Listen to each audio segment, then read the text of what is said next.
racing, Chase Briscoe, everybody. Chase, I'm going to ask you a couple questions. I'm going to make it short and sweet. I'm going to pick a couple drivers here to ask you a question. So I got my first question is, what's it like, two-part question, what's it like driving for Tony Stewart? And what's it like driving that famed number 14? Yeah, so for me, I grew up in Indiana and was a sprint car guy growing up. So Tony grew up 45 minutes down the road, also obviously raced sprint cars, so he was always my hero growing up. So for me, just to get to drive at Stewart-Haas Racing is a dream come true. But then to drive the 14 specifically, the car that him, AJ Boyd, a lot of my heroes got to drive is pretty humbling, and it's just super cool to be able to do it. I feel like every week I get in that thing, I kind of got to pick myself. It's just unbelievable to drive a 14 car.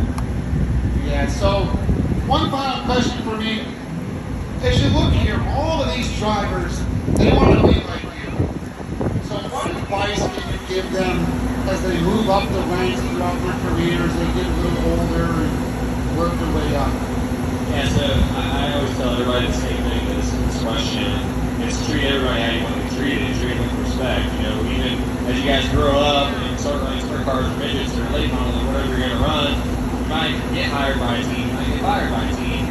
You just want to treat all the people, the owners, the people working on it, everybody just with incredible respect, because you don't know how far that goes down the road. Another team 2-3 years later might be needing a driver, they might have somebody that's working on the team that you worked or drove for before, and they know that you're a nice guy or girl, and they want to help you out, so they tell the owner, hey, I used to work with this guy, and he was really nice. So I feel like that's been such a long way for me in my career, just really being the nice guy, being the people, or being the person that people want to help, and that'd be my biggest advice. Just never burn any bridges, because that goes such a long way, and it's special. Good advice from Mr. Briscoe. The key word I call on there was respect. It's huge in this sport. Who's got a question for Mr. Briscoe? Who's got a question for Mr. Briscoe? Landry Dinman, come right up here. Landry, come up here. Mr. Briscoe, shake his hand. He likes that.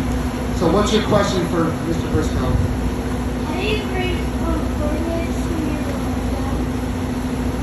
Yeah, so I actually raced, I started racing when I was 7. I raced a Corvette twice. And I didn't race it until I was 11. And then I got the new sprint, and then I started racing sprint cars at 13. But I did run a quarter midget. I ran one at Indy my first time, and then I ran the 4-plane Rumble the second time. I won the first race, I did the second race, and then my dad fired me for 2 years.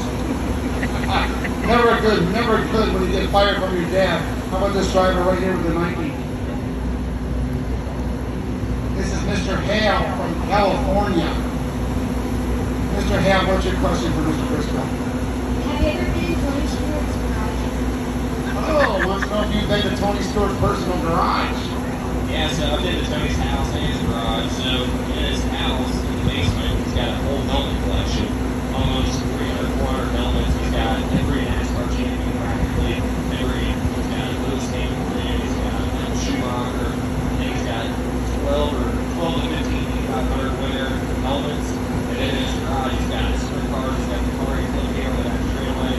He's got the coolest house and collection I've ever seen in my life. There you go. Good question, Mr. Hale.